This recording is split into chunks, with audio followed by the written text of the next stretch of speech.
Hey guys, so welcome to this video, and in this video I am just going to tell you about the book list and the resources which you should follow for political science and international relations optional for UPSC CSE, right? So this is going to be a very short video. In fact, I should have come up with this video before I started the crash course, but nevertheless it's better late than never. So this is about me. You can read about me here, and moving on. So, as I've already spoken about in one of the previous videos, there are four sections that you have to handle in this optional. Okay, 1A, 1B, 2A, and 2B. Right. So we have to break down the entire syllabus into these four sections and tackle them separately. Now, paper 1A is static, right? So that's the basic definition of this section. It's static. Okay, it doesn't change much.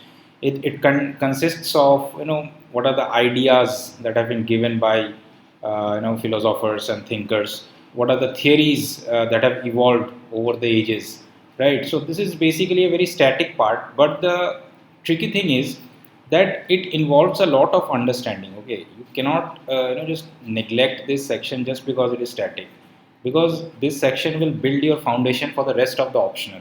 So you need to spend a lot of time in this section, and you should do it very thoughtfully, right?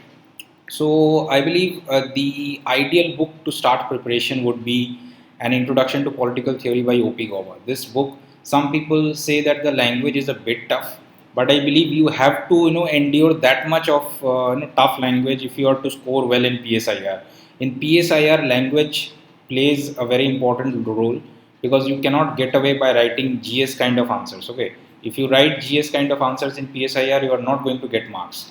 And the difference between GS and PSIR is a lot of it depends on the language. Okay, language, how you write, how you are maintaining the flow in your answers, and how you're connecting from one paragraph to the next. So that is very important in PSIR. And I think if you read this book, it'll kind of strengthen your understanding right at the beginning. So even if it takes time, please read this book chapter, not from cover to cover, but selectively according to the topics that are given in the syllabus. Okay. Then we come to Western political thought, and Brian Nelson is the best book for this. Take care. You should just cover the thinkers which are there in the syllabus, because there is no point of reading the other thinkers, right? So apart from that, Indian political thought, there are not too many questions from Indian political thought that are asked, in recent times. But nevertheless, V.R. Mehta's book is very good. You can refer that. So apart from all this, you can also refer to Shubhra Ranjan ma'am's notes. But I suggest that you should not be over reliant. Okay, not over reliant, because the problem is that at this point of time, most people are just blindly mugging up these notes, and they're just going to the exam and just kind of vomiting them. Okay, so that can create a situation where everybody is writing the same thing. That should not happen. Okay, you should have some variety in your answers, and to have some variety in your answers, your understanding should be well developed. And that can happen only if you are you're reading from optimal sources, not too many, but yes, not just one source. Okay, so this was about 1A. Now 1B is it's conventional. Okay, because it's mostly you would find that the syllabus is derived from what we have in GS, right? So you have the Indian national movement, you have Indian government and politics. So these are basically the two major sections. Okay, and within them there are the subtopics. Okay, like religion, like ethnicity. Okay, there are many such subtopics which are not specifically mentioned in GS, but they are there in this optional. Okay, so for this, Lakshmikant's Polity and Spectrum, or Bipin Chandra's Modern History, these two books ideally everybody does read at least once before prelims. Okay, so you do not need to cover them once again. You can just maybe refer to the summary that I have made, and you can get that summary by joining the Telegram group, the link for which I have given in the description box below.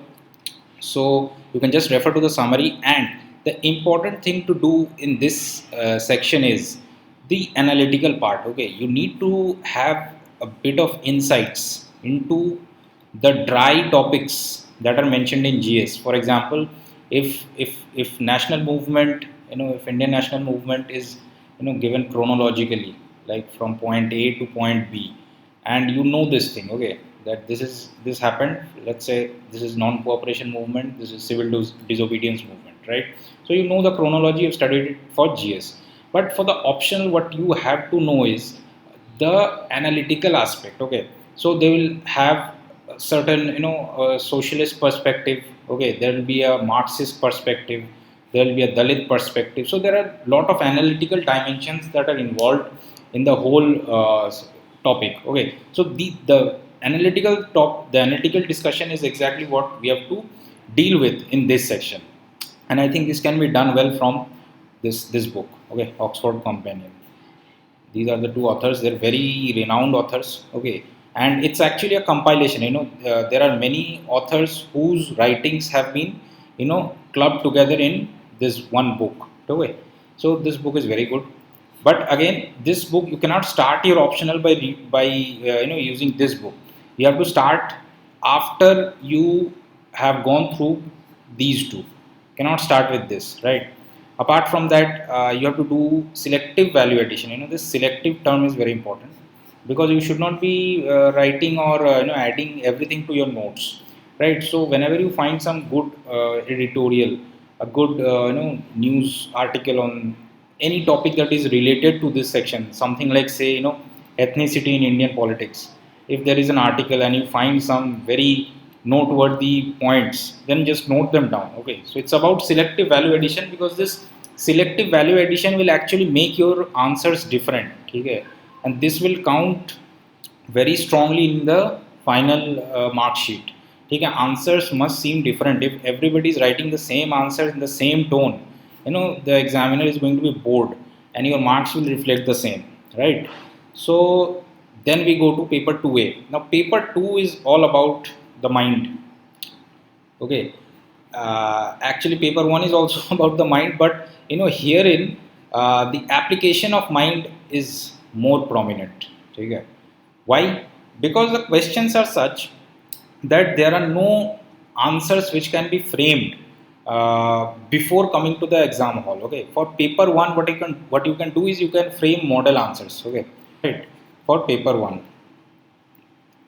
So if there's a question on election commission, if there is a question on, let's say, federalism in Indian politics, yeah, if there is a question on, various perspectives on Indian national movement, so you can have, at least a model answer or a semi-model answer at least. You can have the skeleton ready.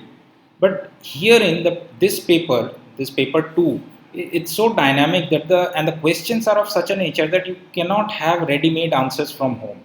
You have to have the ingredients ready. This is the key term. Okay, this is the key term. You have to have the ingredients ready. The ingredients must be ready with you, and when you are in the exam hall, you have to cook them. Okay, just like fast food. Okay, you have to put everything in, and you have to cook the perfect answer, at least the answer that is near perfect. That will decide your marks. And for that, what you need to do is you need to have the basic understanding very firmly in your mind. Okay, the basic understanding is very important, because even in paper 2 there are certain theoretical aspects which can be covered from IGNOU booklets. Okay, they selectively you have to go chapter wise. Okay, again, selectively is very important. Okay. Apart from that, Andrew Haywood's Global Politics book, I think this one book you must refer for paper 2A for understanding purpose. Okay, again, I am saying this because the questions will be such that you will not get direct answers from anywhere. So do not waste your time looking for direct answers. You should have examples, you should have quotes, you should have facts, and you should have some ready opinion. Okay, these are the 4 things that you should have for this paper. If you don't have them, if you have just marked up some notes, you are not going to get marks for this paper, right? So apart from this book and the IGNOU booklets, what you can also refer, they are Project Syndicate. This is a very, very good magazine. You can subscribe, money to subscribe. please go ahead. Okay, it's I think somewhere close to 7,000 per year. It's a bit expensive, I admit, but the quality is top notch. There are many high class authors who give their opinion, and not just Indian. You have many foreign commentators. The opinions are very very valuable. So if you can quote some of them selectively in your answers, they'll fetch you very high marks. Apart from that Observer Research Foundation, they have lots of briefs, they have lots of policy analysis. You can just go to the website and find them, and you can note down whatever is necessary. Don't note down the entire website. Okay, note down only what appears necessary from the perspective of the syllabus, from the perspective of specific topics. And the last thing is the Diplomat. This is an optional thing. If you are subscribing to Project Syndicate, you need not subscribe to this, because this is also a magazine, and herein the focus is mostly on Asia and South Asia. Okay, these two sections are well covered in this magazine. The other sections, I would say, Project Syndicate is better. Okay, so apart from that, now we come to the last section, and that is paper 2B. This again is the most dynamic. Herein, even the ingredients that I spoke about in the previous section, even the ingredients may not be ready with you, but still you have to come up with the answer. Okay? And for that, again, the strategy is understanding. Understanding needs to be top notch. You cannot mug up notes and expect marks, because the UPSC has understood that this mugging up strategy is not going to work, right? So for understanding, you can go through this book, Anik Chatterjee's book. It's a good summary of international relations. It's a thin book, I think hardly maybe 200 pages. I don't remember the number exactly. Apart from that, Rajiv Sikri's book, Challenges and Strategies in Indian Foreign Policy. It's a bit outdated, right? So you have to read it with a pinch of salt, because many other things need to be updated. Okay?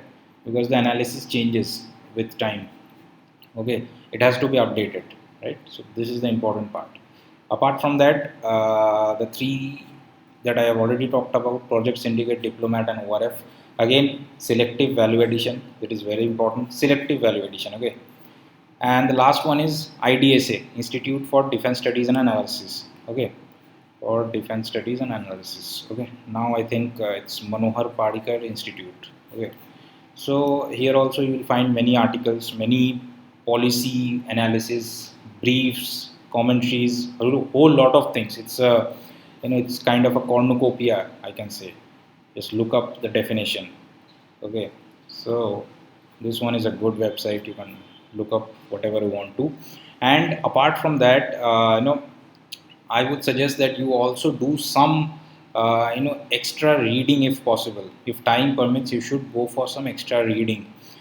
Books by Shashi Tharoor. There was a book released in late 2019 or early 2020, I think, by Mr. Tharoor. It was a very good book, and the name of the book was The New World Disorder. Okay, so you can read this book to get a latest, the latest bird's eye view of what is happening in the world, right? Apart from that, you can also read some of the books by Indian foreign policy makers, former diplomats, like Choices by Shiv Shankar Menon. Okay, Choices, you have Choices. This is one book. Apart from that, there is another book by Shyam Saran. The name of the book is How India Sees the World. Okay, so these are books you can go through if you have time, right? How India Sees the World. So these are the books you can go through. Okay, now this was just the structure. Okay, the resources. Now it has to be filled up with a lot of flesh and blood, and that will come with this. Okay, merely giving 4 or 5 books to someone, you cannot expect that person to score 250 in optional. Okay, 250 is like the optimum score. So you give the 4 books. These 4 books may be there with everyone who is preparing with PSIR, but somebody will score 150, somebody will score 300. The difference is created by these. Okay, these are the flesh and blood. This is the flesh and blood that is added to the skeleton that I gave in the last 4 slides, right? So it's about note making. I cannot emphasize any more on this note making part, because this note making, I'm one of the greatest proponents of note making, because it gives you the confidence in the last 1 month. This is the key. If you have taken mains more than once, you will realize that in the 1 month before mains, that is when the mind starts playing tricks. Okay, and at that time, if you have your notes ready, that will be a real boost, and it will be this boost that will carry you through in the exam hall, because in the exam hall it's real stressful. Okay, in that stress, all that all those lessons, all those class notes that you took in air conditioned halls, they are just going to vanish. Okay, they are not going to be there. The only thing that will stay with you is your own notes. So please try and make your own notes from whichever sources you want to. Whatever I have referred to, you can just use those sources, but please make your own notes, and I would suggest you make it online. It's very easy to make online notes, and I suggest that you should not go for those hard copy notes because they'll become very bulky, especially for optional, right? This I've already spoken about. Do not blindly rely on coaching notes. It's fine if you just take a look at them, get the structure, understand it, but do not blindly rely. Do not expect that UPSC is going to frame all the questions from what you have read.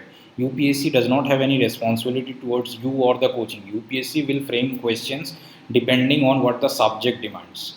Okay, so you have to be loyal to the subject, not the coaching. Remember this always. Okay, this I've already spoken about. You have to have your own unique insights. These insights will create the difference in marks. Difference in marks. Okay, if you don't have your own insights and you are merely depending on rote learning, you have merely mucked up certain things from the notes, then there will be no uniqueness in your answers and your marks will reflect the same. Also, please stay away from the rumor market. There is a flourishing rumor market out there. Okay, and it's your time and your money which you will be putting at stake if you are if you are getting into this rumor market. There will be rumors coming up every single day. Someday they will say PSIR is going to be butchered next year. Okay, someday they will say that PSIR question paper is going to be like this next year. All kinds of rumors are going to come up because it's a market, it's a flourishing industry. These rumors are necessary to keep this this industry going. Otherwise, if aspirants become confident by themselves, then they'll not seek help. Okay, this seeking help out of fear. Seek help out of fear. This is one of the driving forces of the coaching industry. Okay, so if you are afraid, if you are scared, that is what is manipulated and commercially used, right? So this rumor thing is one of the major tools for this fear generation. So don't fall for it, please. And this thing, please keep in mind, classroom coaching is not required. Okay, I have cleared this exam twice. I haven't attended any single classroom program for political science. I am a graduate in chemical engineering. Okay, chemical engineering was my graduation. I had no links with political science optional before that, and still I cleared the exam twice with this optional. First attempt I got 234. That year there was a deflation in marks and the highest was 290. The next year I improved it to 303, and that time I think the highest was somewhere around 329 or 330. I'm not sure about that. So you can score marks, you can score all kinds of marks. You just need to be a bit disciplined and you need to know what has to be done in this subject. Okay, this is the last point. Okay, answer writing. This again is a this whole thing has been hijacked by this coaching industry, and they are selling all kinds of things in the name of answer writing. But I believe that answer writing is not about money. It's not about, not whether you spend 30,000 or 50,000 or 1 lakh behind a course. I think the basic thing that determines whether your answer writing will help you or not, that is time. You cannot learn answer writing in 5 days. You can pay 5 lakhs, you can pay 10 lakhs, but you will not learn it in 5 days. You might, you can spend whatever you want to, whichever coaching you go to, but it cannot be learned like that. It has to be done consistently over a period of time. So consistently is the thing.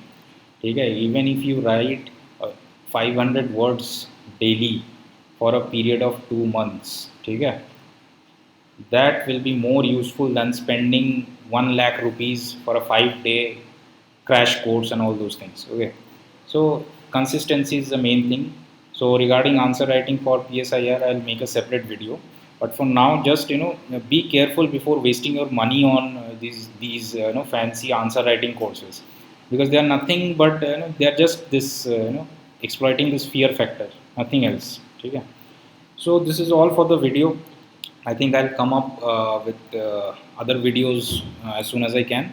And in the next video, we'll be talking about Machiavelli. I think I'll be coming up with the Machiavelli video next. So thank you till then.